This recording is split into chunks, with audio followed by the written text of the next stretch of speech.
હાલે બેઠી તો બધા જાણો જ છો, પણ ઉપેન્દ્રભાઈ ત્રિવેદી ઈસરદાનભાઈ ને વાત કરતા એ કે સુઈ ગામમાં અમારું શૂટિંગ હાલતું રા નવગણના ફિલ્મનું, અને એમાં અમારે ભાલાની માથે કાળીદેવ ને બેહારવી. અમે બધા મૂંઝાઈ ગયા કે કાળીદેવ લાવવી ક્યાંથી, આ ચકલી લાવવી ક્યાંથી.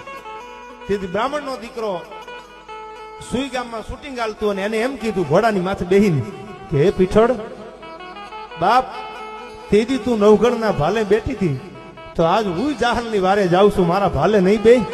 ક્યારેક ફિલ્મ જોજો રા નવગણ, એમાં કાળીદેવ થઈ ચકલી બનીને તેદી બેઠી હતી ને ઉપેન્દ્ર ત્રિવેદીના આંખમાંથી આહુડા પડવા માંડ્યા હતા. મારી પીઠળ હજી કળયુગમાં જીવતી બેઠી છે. કોણ કે મારી પીઠળ હોકારે ન આવે ભાઈ સાહેબ. આ એક નહીં હજારો દાખલા આવા તમને આપું આ પીઠળના મોગલના, કે તમે એકવાર મીટ માંડી જોવો.